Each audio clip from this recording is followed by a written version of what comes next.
Okay, so Monday, Tuesday, and Wednesday we talked a lot about acids and bases, but we've only been covering Bronsted and Lowry theory behind acids and bases. What's the other theory called? Lewis. Poor old Gilbert Lewis, who got no credit for anything. Oh. So Lewis acid-base theory is a little bit different.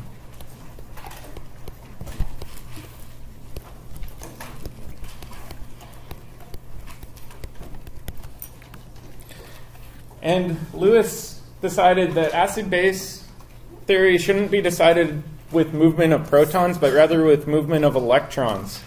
So let's talk a little bit about what he meant by this. He said that an acid accepts electrons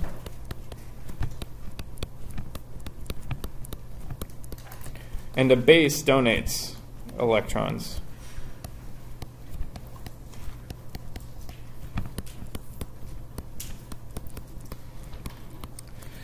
And the way I like to describe the difference between these theories is, let's say that we've got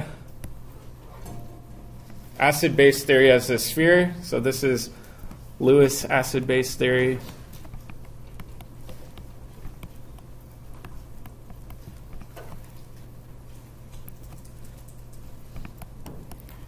It's a really, really broad theory. Bronsted acid-base theory is a subset of Lewis acids and bases.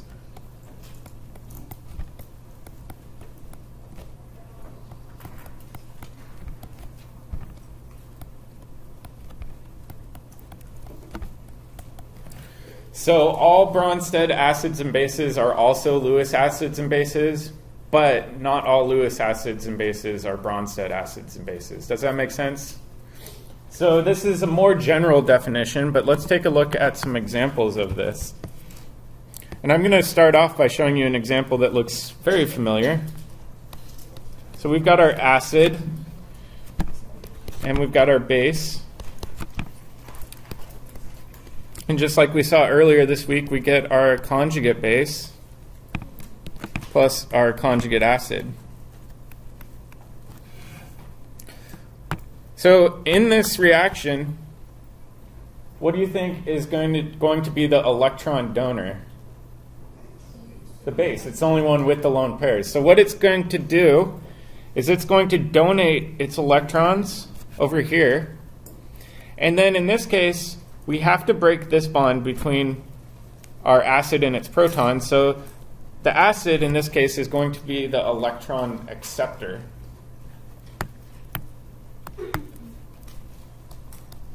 So in this case, A accepts electrons, and then B donates electrons.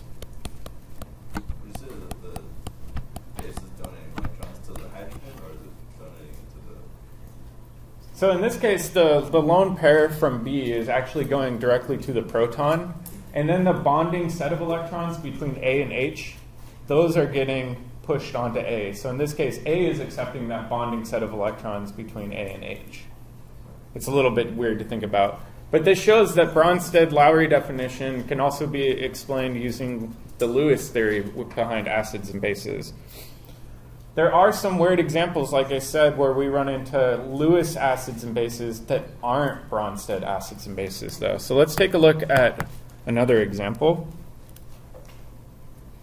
So in this other example, I'm going to have something like, let's have ammonia. So I'm going to write this a little bit differently. So we've got NH3. And then we're going to have boron right here with 3 fluorines coming off of it. What's the hybridization for the boron?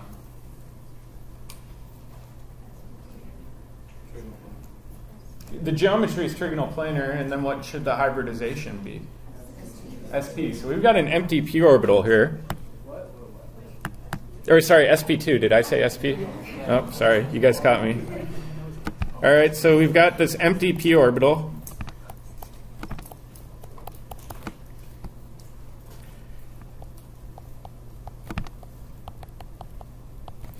And so if we've got ammonia around, ammonia's got this lone pair of electrons. And so what do you think that electron pair is going to do? It's going to try to fill that empty p orbital. So we can draw this lone pair getting donated into this p orbital. So in this case, ammonia is donating electrons. So is it our acid or our base? It's our base, right? And in this case, our boron trifluoride is accepting these electrons.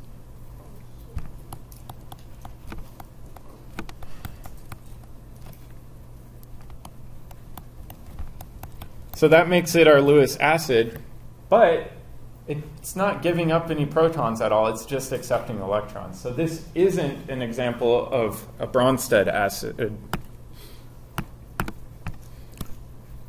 And again, these are in equilibrium, just like with our normal acid-base reactions. And when we do this, I'm going to draw this out using 3D drawings.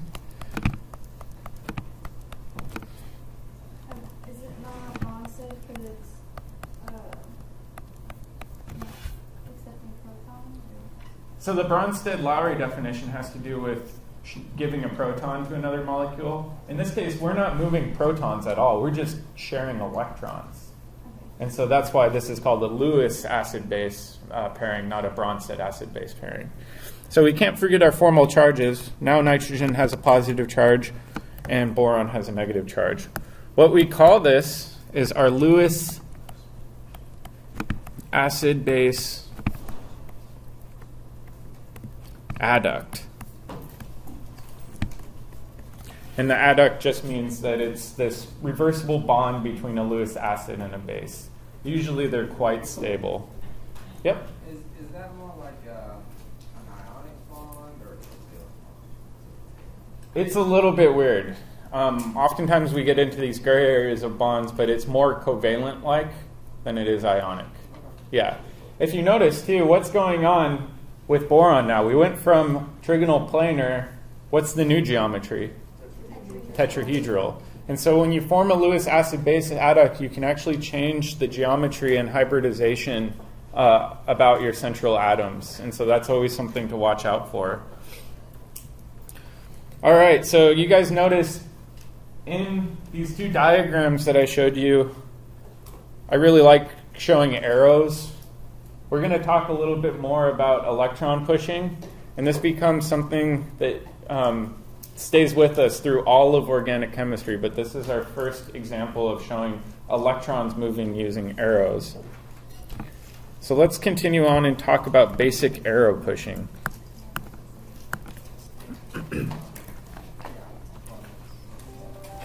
All right, so we've got an example here. Let's go back to our previous one. Is the F3 the acid? Yeah, let's go back. So because it's accepting electrons here, this is going to be our acid. Because NH3 is donating electrons, this is going to be our base. Exactly. Okay, so let's go back to our arrow pushing. We'll take our generic reaction here, where we get our conjugate base, and then our conjugate acid.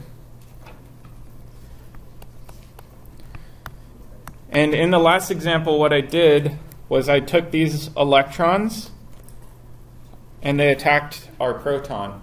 Why do you think this lone pair is attracted to the proton there?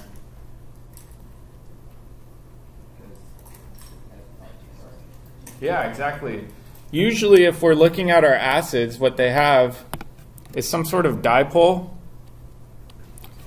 where that hydrogen has some sort of partial positive on there. That means it really wants to find electrons nearby. In this case, the base has a lone pair. And so if we're forming a bond between B and H, that means hydrogen would have two bonds coming off of it. That's not allowed, right? So just like with resonance, we need to break one of those bonds off. And so both of these electrons, whoops, in the bonding pair get dumped over to A. So now these electrons right here used to be the bonding electrons.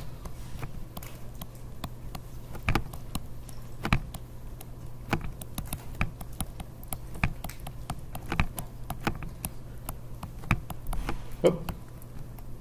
And then over here, these used to be the lone pair on B.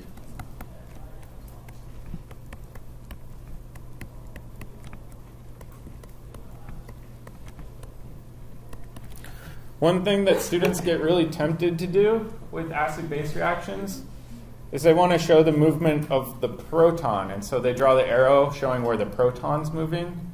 In organic chemistry, we never show movement of atoms using arrows. We only show movement of electrons, just like with our resonance structures.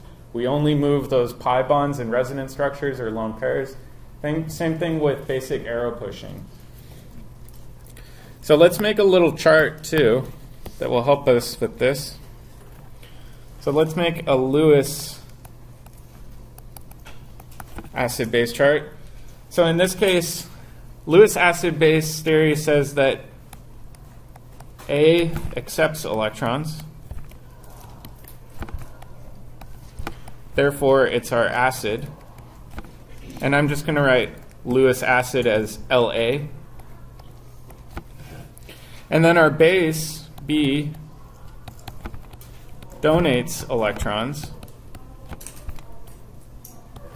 Therefore, it's our Lewis base, and I'll call that Lb. And then we can create another list down here. We can go to Bronsted.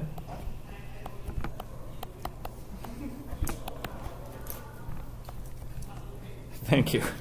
And then if we go with our Bronsted definition, we would say that HA is donating a proton, so we would call this H plus donor. This one would be our H plus acceptor. So this would be our Bronsted acid. I'll call that BA. And then H plus acceptor is going to be our Bronsted base, BB. And now I'm going to introduce a new term. And this is something called nucleophile or electrophile. Okay, let's start with electrophile. What does phile mean? Liking or loving, right? So philia means love in Latin. If you're an electrophile, that means you love electrons, right? In this case, which molecule really wants electrons? Which one's loving the electrons? Would it be AH or B? Yeah, it would be our acid, exactly. So in this case, using the similar terminology, this would be our electrophile.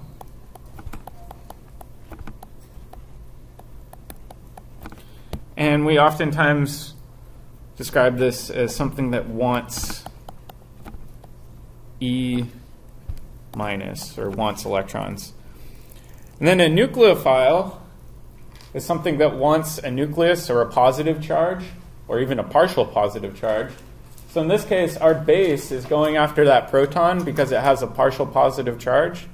That means our base is acting as a nucleophile.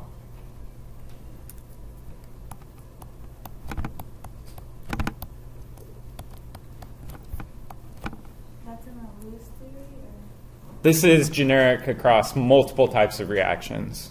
Yeah. So a nucleophile wants a partial positive or a full positive charge. And usually it's something like a lone pair. Lone pairs really want to find a full positive charge or a partial positive charge. Does that make sense? All right, so what we're going to do is I gave you guys an in-class activity. Oh, there we go, in-class acid-base activity. And what I want you guys to do is to work in small teams on this. And we're going to identify the acid and the conjugate base for each reaction. And then I want you to estimate the pKa value or look it up by using the back of that page. And then we're going to determine which side of the equilibrium predominates. And so what I mean is, does the equilibrium, let me redraw this.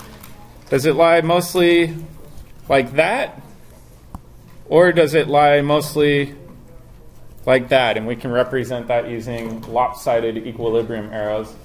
And then what I want you to do is also show the curved arrow notation, just like I was showing you, where the nucleophile attacks your electrophile. So you want to use arrow pushing to show this. So we're going to work on this for a while. Try to work in a small group and explain your answers to one another. All right, question 1. What we're going to do is first try to identify the acids on both sides. So do you think this is the acid, or do you think this is the acid? And how can we tell?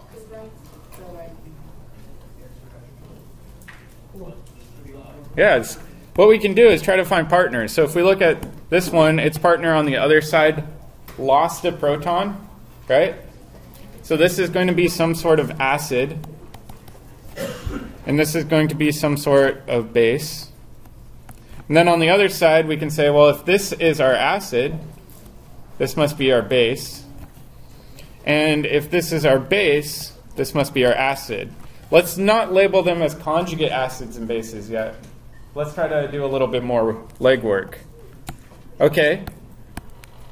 So let's look up the pKa of both of our acids. pKa of hydronium, if we go over here, hydronium has a pKa of negative 1.74.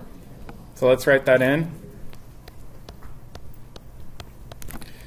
And then protonated acetone, the acid on the right, we can go down and we can look for that, and we can say, okay, protonated acetone has a pKa of 19 point... Oops, sorry, wrong one. Where is it? There we go. Has a pKa of negative 2.9.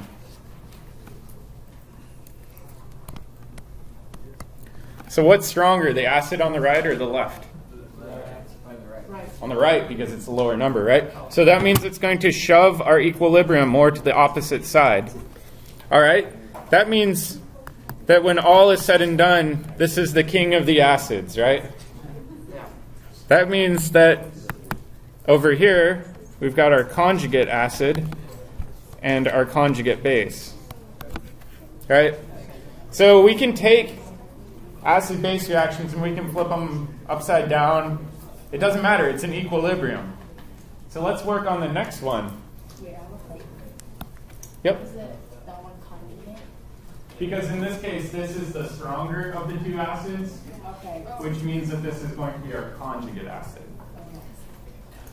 All right, let's go to, or actually we're skipping one step. Let's do electron pushing. All right, so our base in this case is going to reach over, grab a proton off of this hydrogen, and dump electrons. That's assuming we're going left to right. Let's add arrows going the opposite direction. The other thing we could do is we could say, all right, what if we do this? So you can draw arrows going from beginning to end or end to beginning for an equilibrium. You can do it both ways. Just make sure that what you're showing is movement of electrons, not movement of a proton, right? It gets tricky. Let's do the next one. All right, we've got to identify our acids first. So let's compare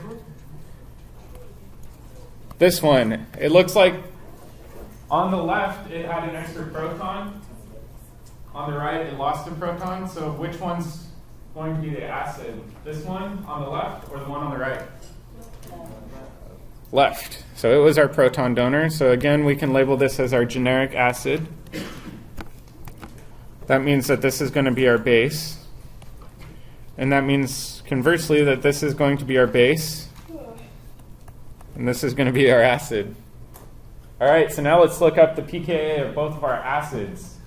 So let's do our first acid. It's in between two ketones, which means that it's got a pKa of 9.0. So let's write that in. pKa of 9.0. And then water, our other acid, does anybody remember its pKa? 15.7. All right, so which of the two acids is stronger, the one on the left or the right? Left. So it's going to shove the equilibrium to the other side. Okay, which means that this is the king of the acids in our equilibrium, which means on this side we've got our conjugate acid and our conjugate base because they're the weaker pair. All right, now let's do our electron pushing arrows. Our base is going to come over, grab one of these protons, and dump electrons onto that carbon. That's if we're going from left to right. Now let's show the proton transfer going the opposite direction. This lone pair can come, grab electrons off of here, and then that bonding set gets dumped onto that oxygen. So we can show, like I said, going forward to reverse, or we can go reverse to forward. It's a little bit weird. You guys' heads start to feel big now? All your brain matter expanding? Sigma bond broke?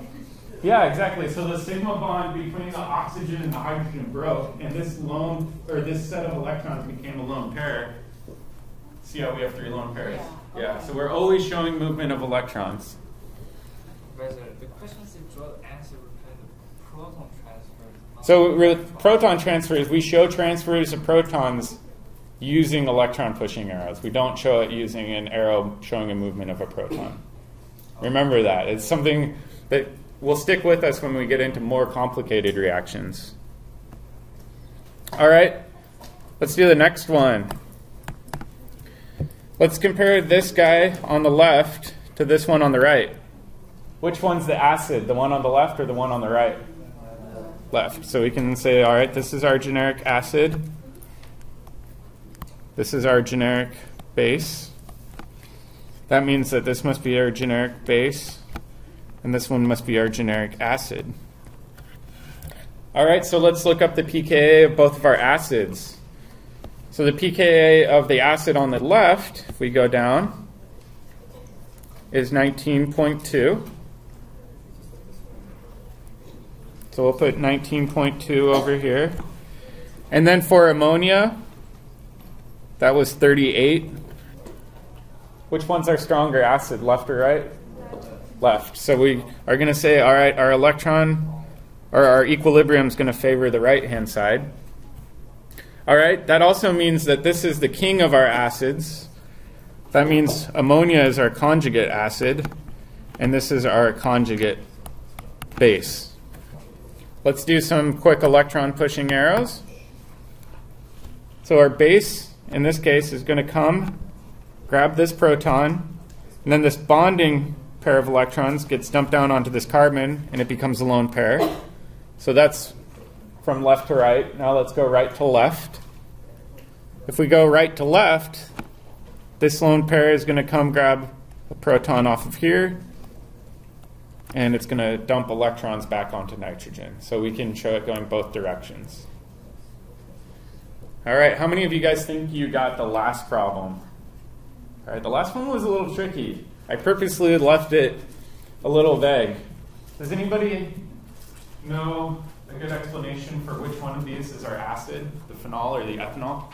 Looking at PKAs. pKa's? Okay, so you guys looked up the pKa's for both phenol and our ethanol, the left and right? Yeah? I did it based on resonance. Yeah, we could also try to justify it based on resonance too. So if you don't know the pKa, that's a really good trick. So let's imagine taking off this proton off of phenol. There'd be a negative charge. This negative charge could be resonance stabilized by this ring. This negative charge has no resonance. That's a great trick. So this one is going to be our acid. This is going to be our generic base. So let's draw our electron pushing arrows. If this is our acid, that means that our base is going to grab the proton from it. This bonding pair of electrons gets dumped onto that oxygen.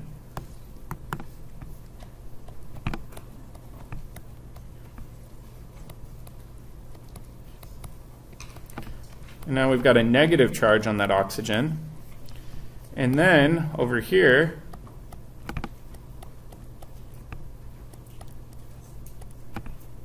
this is now protonated.